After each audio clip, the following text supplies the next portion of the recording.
నాయకుల సంకల్పాలు నిజంగా ప్రజల జీవితాన్ని మారుస్తాయా? అక్షరాలా మార్చగలుగుతాయని చెప్పడానికి ఇదిగో ఈ కథ నిదర్శనం. మనం ప్రస్తుతం ఒక ఇంట్లోకొచ్చాము. తల్లిదండ్రులు వాళ్ళ ఇద్దరు కూతుర్లను చూసి ఎంత గర్వపడిపోతున్నారు. ఎందుకు ఏమిటి తెలుసుకుందాం. నమస్కారం అమ్మా. నమస్కారం అమ్మా. నా పేరు రమణమ్మ. మా ఆయన పేరు రఘునాథ రెడ్డి. నాకు ఇద్దరు బిడ్డలు. ఒక బిడ్డ పేరు ప్రసన్న, ఒక బిడ్డ పేరు ప్రశాంతి. ఇద్దరు వెంకటప్ప స్కూల్లో స్కూల్ స్టార్ట్ చేసినప్పుడు జాయిన్ అయినారు మేడం. అక్కడ ఇద్దరు కలిసి 10th క్లాస్ వరకు ఉన్నారు. కానీ నా పెద్ద కూతురు వచ్చేసి రన్నింగ్లో 3 కిలోమీటర్లు స్కూల్కు మూడు కప్పులు గెలిచకొచ్చింది మేడం, ఫస్ట్ ప్రైజులు. కానీ అప్పుడు స్పోర్ట్స్ స్కూల్ వాళ్ళు మా స్కూల్నే దాటేసింది. వెంకటప్ప స్కూల్ నుంచి వచ్చిన పాప ఇంతగా చేస్తుంది కాబట్టి మాకేమైనా ఇవ్వగలుగుతారా, మేమే వాళ్ళని ఫోర్స్ స్కూల్లో నుంచి తయారు చేసుకుంటాము. ఈ అమ్మాయి 50 మండలాలలో రాజంపేటలో పెట్టారు. 50 మండలాలలో అందరికన్నా ఫస్ట్ వచ్చింది 3 కిలోమీటర్లలో.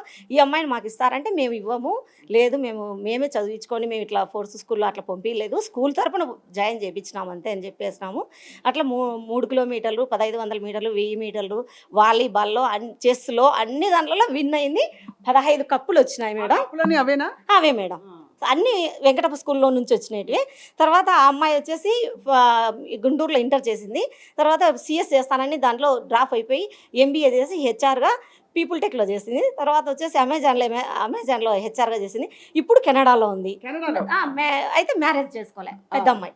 చిన్న అమ్మాయి కూడా అదే స్కూల్లోనే చదివి, మేమైతే రైతులం, మాకుండేది 3 ఎకరాల పొలమే. కానీ ఇక్కడ నుంచి అక్కడికి వచ్చి ఆ పిల్లలని ఇద్దరిని చదివించుకొని మేమిద్దరం ప్రయోజకులు అయినారని చెప్పి ఆ అమ్మాయి వచ్చేసి ఫామ్ డీ చేసింది.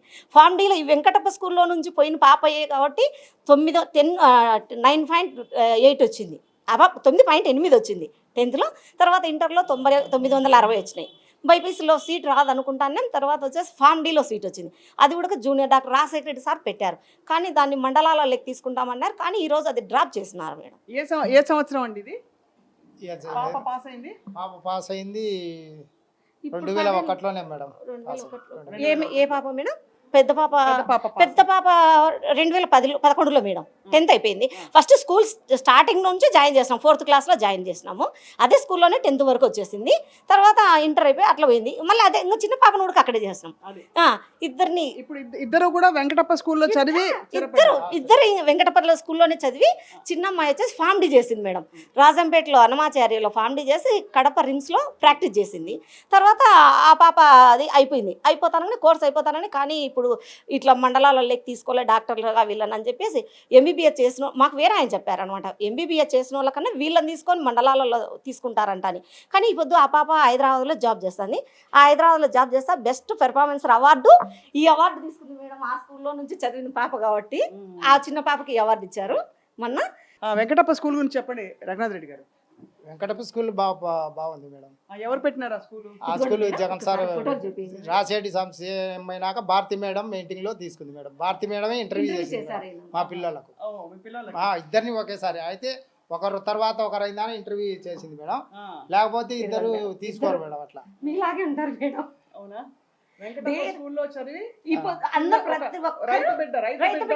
ప్రతి ఒక్కరు పల్లెలో ఏమని ఆలోచన చేస్తారు, పెళ్లిళ్ళు చేయండి అంటారు. ఈ పొద్దు మా ఆయన ఏమన్నాడు, పిల్లోళ్ళను పెళ్లిళ్ళు చేసి ఎదుగుదల వాళ్ళను పైకి లేకోకుండా మనం ఎదుగుదల ఇవ్వాలా, ఆడపిల్లోళ్ళని అనగదొక్కకూడదని చెప్పి ఈరోజు మ్యారేజ్ చేయకోకుండానే ఆ అమ్మాయిని కెనడాకు పంపించినాడు. ఫెసిలిటీస్ ఇచ్చినారు మేడం వెంకట స్కూల్లో. స్కూల్స్, బ్యాగులు, పెన్నులు, మొత్తం అన్ని భారతి మేడం లాస్ట్ ఇంటర్వ్యూ ఇచ్చింది మేడం. నా కూతురు 2010లోనేమో 10th అయిపోతాను ఎప్పుడో, అందరినీ కూర్చోబెట్టుకొని సెంటర్లో కూర్చొని భారతి మేడం ఏమ్మా మీరేమవుతారంటే, మేడం నేను ఇంజనీర్ అవ్వాలనుకున్నాను అని చెప్పిందట నా పెద్ద కూతురు. కానీ నువ్వు ఇంజనీర్ అవుతావా అంటే, మా డాడీ అట్లా కాదు, మమ్మల్ని ఆడపిల్లలని చూడలేదు, ఇంజనీర్ చదివిస్తానన్నాడు మేడం అని చెప్పి. కానీ ఆమె ఇంజనీర్ ఒక్క చేయలే మేడం. అయితే ఒకరు బైపీసీ తీసుకొని ఈయన అట్లా పంపించేసినాడు. ఒక ఆమె ఎంబీఏ చేసి హెచ్ఆర్గా వెళ్ళిపోయింది మేడం. చాలా బాగా స్థిరపడ్డారు మరి మీ పిల్లలిద్దరు కూడా. ఎంత హ్యాపీగా ఉన్నది మేడం. అది ప్రజలకు అందరికీ తెలియాలా. నిదర్శనం మేడం. జగన్ సార్ చేయలేదని దానికి అది నిదర్శనం. భారతి మేడం కూడా చాలా బాగా మెయింటైన్ చేసింది మేడం స్కూల్. మేడమే చూసుకుంటాను. అదొకటి మేడం. ఆ స్కూల్లో నుంచి బయటికి పోయిన విద్యార్థులు ఈ పొద్దు లక్ష్మీప్రియ అని పులివెందుల టౌన్లో డాక్టర్ ఉంది. నా పెద్ద కూతురు ఫ్రెండ్స్, ఒక పాప ఆయుర్వేద డాక్టర్, ఒక పాప ఇప్పుడు గైనకాలజిస్ట్. అసలు ఆ పాప చేతుల మీదుగా పెద్ద ఆపరేషన్లు జరుగుతున్నాయి మేడం, సిజరీన్లు చేసి అంత చేస్తుంది ఆ పాప. సెకండ్ పాపతో పాటు ముగ్గురు డాక్టర్లు బయటకు వచ్చినారు. ఈ పొద్దు ఆ వెంకటప్ప స్కూల్ అనేది లేకోకుండా ఉండింటే మేము అప్పులు సప్పులు చేసుకొని పిల్లల్ని అంత స్థాయికి తీసుకురాలేం మేడం. ఇంగ్లీష్ మీడియం చదివియాలంటే ఇప్పుడు ఒక పాపకి అప్పట్లో 50,000 ఫీజు మేడం. ఇప్పుడు మరి జగన్మోహన్ రెడ్డి గారు ప్రభుత్వ పాఠశాలల్లో కూడా ఇంగ్లీష్ మీడియంతో పాటు ట్యాబ్స్ ఇచ్చి పిల్లలకి చదివిస్తున్నారు. దాని గురించి మీ అభిప్రాయం ఏంటి? దాని గురించి అంటే అప్పట్లో టౌన్లో పెట్టినాం కదా, అదే పల్లెలలో వాళ్ళ కూడా సదుపాయం కలిగించాలా, పల్లెలోళ్ళు ఏం పాపం చేస్తున్నారు అనేటట్లు వాళ్ళని కూడా పైకి తీసుకురావాలనే ఉద్దేశంతోనే పెట్టినారు కదా మేడం. అట్లా ఎత్తుకుంటే అప్పట్లో మా పిల్లలకు ట్యాప్ అవన్నీ కూడా లేవు. ఇప్పుడు ఇచ్చేదాన్ని, అప్పుడు మా పిల్లలకు ఫుడ్ మేము ఇంట్లో నుంచి, ఇప్పుడు ఫుడ్ కానుంచి పెడుతున్నాడంటే ఇంకా అస్సలు ఎంత హ్యాపీ. అదొకటి మేడం, ఫుడ్ కాంచి వాళ్ళకి పెట్టి వాళ్ళ చదివించి వాళ్ళకి ట్యాబ్ ఇచ్చి తల్లులు కూడా మళ్ళీ వాళ్ళకి డబ్బులు ఇస్తారంటే ఎంత చేస్తున్నాడో చూడండి మేడం. అప్పట్లో మాకేం లేదు. కానీ పిల్లలు స్థిరపడితే ఎంత మంచిగా పిల్లలు స్థిరపడినారంటే నీకు ఫస్ట్ నీకు ఇచ్చా. ఆస్తి మేడం. ఇప్పుడు మేము ఎవరన్నా కానీ ప్రతి ఒక్కరు ఏమన్నారు, ఇద్దరు ఆడపిల్లలకు పెళ్లిళ్ళు చేసి పంపించాలన్నారు. ఇప్పటికీ ఊర్లో అదే అంటున్నారు మేడం. పెద్ద అమ్మాయికి 29 ఏళ్ళు వచ్చినాయి, ఇంకా పెళ్లి చేయాలంటున్నారు. కానీ మా ఆయన ఉద్దేశం ఏది, వాళ్ళ కాళ్ళ మీద వాళ్ళు నిలబడగలిగి నల్లగారిని చేత పట్టకొచ్చినప్పుడు వాళ్ళ అంతకు వాళ్ళు చేసుకుంటారు. మనం దానికి బాధ్యత అనేది. మీరు చెప్పండి రఘునాథ్ రెడ్డి గారు, చెప్పండి మీరేమనుకుంటున్నారు అంటే ఇప్పుడు మరి ప్రభుత్వం, ఇప్పుడు జగన్మోహన్ రెడ్డి గారి ప్రభుత్వం 5 ఏళ్ల క్రితం వచ్చింది. అంతకుముందు అంత సౌకర్యాలు అందరికీ లేవు, మీకు అరుదైన అవకాశం వచ్చింది. అవును మేడం. మాకున్నప్పుడే మా అంతవరకు అయితే అంత ఆ స్టేజ్లో అప్పటికేం సౌకర్యం బాగున్నాయి మేడం. మా స్కూల్లో మా ఏమో ఎగ్జామ్ రాసేటప్పుడు 10th క్లాస్ ఎగ్జామ్ పబ్లిక్ కదా సార్ మేడం. అప్పుడు పక్కన పన్నెప్పుడు సార్లు ఏమన్నారంటే వెంకటప్ప స్కూల్లో చదివితే ఎవరు ఏం చెప్పాల్సిన పని లేదు, వాళ్ళంత టాలెంట్ ఎవరికి ఉండదు అని చెప్పినారు మేడం. మొత్తానికైతే ఏం చెప్పదు, చదువుకోలే మేడం. మా ఇద్దరికి ఏమి చదువుకోలేదు అంటే నేను 4th క్లాస్, ఈయన 6th క్లాస్ మేడం.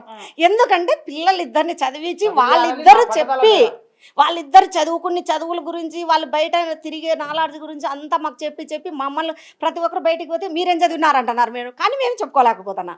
నా పరిస్థితి అయితే కనుక ఎవరైనా ఏం చదివినారు, మీరేమైనా టీచర్గా చేస్తానా, నాకంటూ ఏం లేదు. కానీ నా పిల్లలు చదువుకునే దానికన్నా ఎక్కువ చెప్తాను మేడం నేను. ఇప్పుడు పిల్లలు చెప్తున్నారు కదా, పిల్లలు బయట తిరుగుతున్నారు, వాళ్ళకి ఫుల్ స్వేచ్ఛ ఇచ్చేసినాం మేడం. కానీ మ్యారేజ్ విషయం మాత్రం మీ ఇష్టానికి వదిలేస్తాం, మీరు ఎప్పుడు చేసుకోమంటే అప్పుడు. అది పిల్లలతో ధీటుగా ఉండాలని చెప్పిన మేడం. ఏం తక్కువ ఉండద్దు, ఆడపిల్లలని ఏం చికిత్సగా చూడద్దు. నేను మీకు ఉండా అంతవరకు అంటగా, మీ ఇష్టం, మీరు ఏ తప్పు చేయకుండా కరెక్ట్గా ఉండండి, ఎంతకైనా సరే నేను చదివిస్తాను. నా బిడ్డ కారు కొని హైదరాబాద్ నుంచి ఇక్కడి వరకు ఒక్కతే డ్రైవ్ చేసుకుంటూ వచ్చిందంటే నా బిడ్డ కారు కొనింది మేడం. కారు కొని ఒక్కతే డ్రైవ్ చేసుకుంటూ వచ్చింది ఉడక, హైదరాబాద్ నుంచి ఉడక. నాకు ఏమంటాను అడిగినా, నా బిడ్డ ఎప్పుడన్నా కానీ కారు కొని నా బిడ్డ సీట్లో నేను నా బిడ్డ పక్కన కూర్చుంటే నాకు అదొక గర్వం చాలు అని అనుకుంటాను అని అన్నాడు. నా కోరిక తీర్చినావు అని అన్నాడు. ఈ పొద్దు అమ్మాయికి ఇప్పుడు 8 నెలలు అయింది, పోయి 9 నెలలు, 2 లక్షలు వస్తుంది. నాకుండేది 3 ఎకరాల పొలమే మేడం. ఏం ఎక్కువ భూమి లేదు, మా పెద్దోళ్ళు ఏం సంపాదన లేదు. మాకంతా మేము కష్టం చేసుకోవాలా, బతకాలా. ఏమన్నా తోటలు గుత్తలకు అది చేసి వాళ్ళని చదివించుకుని మేడం, కష్టపడి చదివించినందుకు ఇప్పుడు సంతోషంగా ఉంది. ఎవరికైతే మీరు కృతజ్ఞత ఫైనల్లీ చెప్పదలుచుకున్నారు? జగన్ సార్కి, రాజశేఖర్ సార్కు రాజశేఖర్ సార్ పెట్టినారు కదా వెంకటప్ప స్కూల్ అని. తర్వాత దానికి భారతి మేడం ఇంటర్వ్యూ చేసింది. ఏం చేస్తాను అంటే, నాకు 3 ఎకరాల పొలం ఉంది, మా 2 కూతుర్లు అని చెప్పి చేసిన. ఫస్ట్ అయితే మామూలుగా అయితే ఇంటర్వ్యూ చేసినది ఆమెనే, మాకు ఆమెనే ఇచ్చింది. చాలా సంతోషం వేస్తుందండి. మరి ఈసారి మరి ప్రభుత్వ సంకల్పాలు, ప్రభుత్వం ఏ విధంగా ఉంటుందంటారు?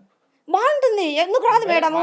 ఇంతమంది పులివెందులకు పోయి వేస్తాం. ఇప్పుడు నా కూతురికి కూడా రిజర్వేషన్ చేస్తున్నాం, చిన్న కూతురు. కానీ పెద్ద కూతురు ఏమన్నా నా బదులు ఎవరినో ఒకరిని ఎట్లా ఓట్లు పెట్టి ఓటేపి అంటది. ఎట్లా వేస్తారు మేడం? అట్లా చేసేదానికి కాదు కదా ఆ అమ్మాయి. అందుకే మేము చెప్తున్నాం మేడం, ఇప్పుడు మాకు 3 ఓట్లు ఉన్నాయి. నాకు చిన్న కూతురు హైదరాబాద్లో ఉంది, వస్తుంది ఓటుకు, వస్తుంది, కంపల్సరీ రావాల్సిందే కదా మేడం. వచ్చి సంతోషం వేస్తుందమ్మా. మీ కథ వింటే 2 విషయాలు, మీరు ఆడపిల్లల్ని ఎంత చక్కగా పెంచారు, మంచిగా ధైర్యంగా పెంచారు. అదొకటి, మీకు ఇంత చక్కటి అవకాశం దొరకడం, వెంకటప్ప స్కూల్లో చదువుకుని పిల్లలు బయటికి వెళ్ళి చక్కగా స్థిరపడడం అన్నది గొప్ప గర్వకారణం పేరెంట్స్. నేను ఒక సినిమా మీద కూడా చూసాను మేడం, ఒకటి సినిమా కూడా చేశారు మీరు. అవును, చూసి నేను అన్ని యూట్యూబ్లో ఫాలో అవుతుంటా మేడం. థ్యాంక్ యూ, నమస్కారం. అది సో ఇది విషయం అనమాట. వెంకటప్ప స్కూల్ డాక్టర్ వైఎస్ఆర్ స్థాపించిన ఈ స్కూల్లో చదువుకున్న పిల్లలు ఆణిముత్యాల్లాగా వజ్రాల్లాగా తయారయ్యి సమాజంలో దూసుకెళ్ళిపోతున్నారు. మరోవైపు ఇదే పంధాలు అంటే పిల్లలందరికీ కూడా ఇదే సౌకర్యం అందుబాటులోకి తీసుకురావాలనే సంకల్పంతో రాష్ట్ర ప్రభుత్వం స్కూల్స్లో చేసిన మార్పులను కూడా ప్రజలు విపరీతంగా కొనియాడుతున్నారు. వీడియో జర్నలిస్ట్ రవితో స్వప్న ఫర్ సాక్షి టీవీ.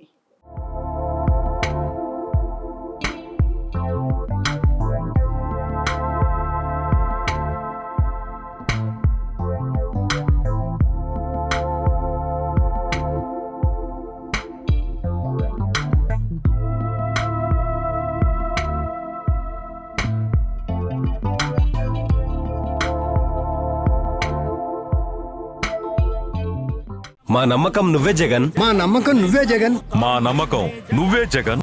నమ్మకం నువ్వే జగన్.